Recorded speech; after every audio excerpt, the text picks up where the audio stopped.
మీ business ఏదైనా మీ ఊర్లో promotion చేయాలంటే అది సుమన్ టీవీతోనే సాధ్యం. ఇప్పుడే సంప్రదించండి. నా పేరు సంతోష్ కుమార్. మాది ఏటుకొప్పాల గ్రామం, అనకాపల్లి జిల్లా. నేను లక్క బొమ్మలు తయారు చేస్తాను. నేను ఇటువంటి లక్క బొమ్మలను ఇదివరకు నుంచి నాకు 15 సంవత్సరాలు ఉన్నప్పటి నుంచి కూడా ఈ యొక్క వృత్తిలో కొనసాగడం జరిగింది.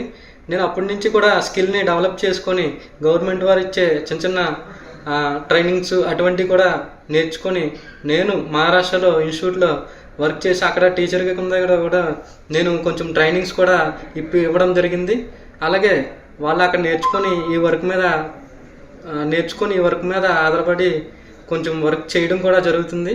అదేవిధంగా నేను ఇదివరకు కొన్ని డిఫరెంట్ ఐటమ్స్ కూడా మా ఊర్లో తయారు చేయడం జరిగింది. ఎవరు ఆర్డర్ ఇచ్చినా సరే అవి వాళ్ళు చెప్పిన డిజైన్స్ని నేను తయారు చేసి ఇవ్వడం అన్నది జరుగుతుంది. కాన్సెప్ట్ వైజ్గా కూడా ఒక ఇంట్లో పెట్టుకోవాలన్నా, ఒక డెకరేటివ్గా కానీ, ఒక ఫంక్షన్స్కి కానీ, ఒక బయట దేశాలకు కూడా ఒక కాన్సెప్ట్ని పంపించాలన్న అటువంటివన్నీ కూడా నేను చేయడం జరుగుతుంది.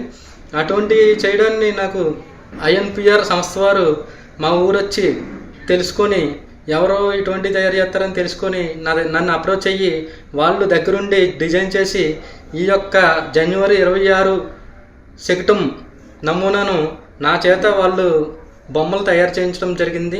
ఈ బొమ్మలు చేసినందుకు గాను ఇంతటి ఘనత వస్తుందని నేను ఊహించలేదు. నాకు అప్రిషియేట్ చేస్తున్నారు ప్రతి ఒక్కరు కూడా. మన జిల్లా నుంచే కాదు, బయట జిల్లాల నుంచి కూడా, మన ఆంధ్రప్రదేశ్ మొత్తం నుంచి కూడా నా ఫోన్ నెంబర్ లేనప్పుడు కూడా తెలుసుకొని నాకు ఫోన్ చేసి ఈ యొక్క ప్రశంసలు అన్నవి నాకు చెప్తున్నారు. ఈ యొక్క నమూనాను తయారు చేయడానికి ఐఎన్పిఆర్ వారికి నేను ఎప్పుడు కూడా రుణపడి ఉంటాను. వాళ్ళు దగ్గరుండి ఈ నమూనాను ఏది ఏ సైజులో ఉండాలి అని డిజైన్ చేసి వాళ్ళు తయారు చేయించకపోతే ఇప్పుడు ఈ నమూనా లేదండి. ఈ యొక్క నమూనాను తయారు చేసినందుకు నాకు చాలా ఆనందంగా ఉంది. అలాగే దేశంలోనే మన ఆంధ్రప్రదేశ్కి ఇంత పేరు వచ్చినందుకు, అందులోనూ మన ఏటుకొప్పాక పేరు మీద వచ్చినందుకు నాకు మా కళాకారులు కూడా, తోటి కళాకారులు చాలా ఆనందం వ్యక్తం చేస్తున్నారు. అలాగే మాకంటూ మా కళాకారులకి ఏ రోజు చేసుకున్నది ఆ రోజే కూలి పని డబ్బులు 400 కానీ 300 కానీ చేసుకోవడం జరుగుతుందండి. ఆ డబ్బులతోటే మా జీవనోపాధి, అలాగే మాకు ఒంట్లో బాగోపోయినా ఏమొచ్చినా ఆ డబ్బుల్లోనే మేము జీవనోపాధి చేసుకోవడం జరుగుతుంది. మా కళాకారులకి సొంత ఇల్లు కూడా సరిగ్గా లేవండి. అంతమంది వరకే కాదు, నాకే సొంత ఇల్లు లేదు. ఇప్పుడు వరకు కూడా ఇల్లు కట్టుకోవడానికి కూడా ఏ రోజు వచ్చిన కూలి పని డబ్బులు ఆ రోజే మాకు ఇంట్లో జీవనోపాధి సరిపోతున్నాయి. నాకు ఒక జాగా ఇచ్చి ఇల్లు కట్టుకునేలాగా గవర్నమెంట్ తోడ్పడుతుందని నేను ఆశిస్తున్నాను. అలాగే ఈ యొక్క ఇంతటి ఘనత వచ్చినందుకు మన కేంద్ర ప్రభుత్వానికి, అలాగే మన రాష్ట్ర ప్రభుత్వానికి నేను ఎప్పుడు కూడా ధన్యవాదుని.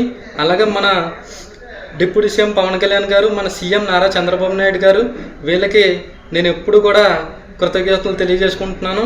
అలాగే ప్రధాని నరేంద్ర మోదీ గారికి కూడా నేను స్పెషల్ థ్యాంక్స్ చెప్పుకుంటున్నాను.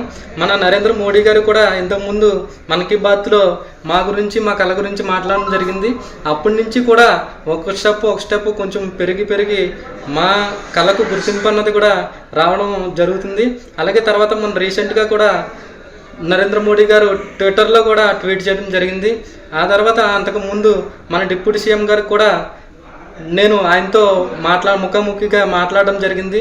మాకు మెయిన్గా సమస్య అంకుడికర గురించి మాట్లాడితే ఆయన స్పందించి ఆ అంకుడికర మాకు ఏ విధంగా అందుబాటులో దొరుకుతుందని చెప్పి అధ్యయనం చేసి తర్వాత ఫారెస్ట్ డిపార్ట్మెంట్ వారికి, అలాగే అగ్రికల్చర్ డిపార్ట్మెంట్ వారికి మాకు రసాయనంగా చెట్ల నుంచి తీసే ప్రకృతి సిద్ధమైన రంగులను ఏ విధంగా వస్తాయని చెప్పి హార్టికల్చర్కి, అలాగే ఈ మా యొక్క బాధలను ఆయన తెలుసుకొని వాళ్ళకి తెలియజేసి మాకు అందుబాటులో అన్నీ దొరికేలాగా వాళ్ళ ప్రయత్నాలు చేసేలాగా డిప్యూటీ సీఎం గారు చేసినందుకు ఆయనకి స్పెషల్గా థ్యాంక్స్ చెప్పుకుంటున్నాను సార్.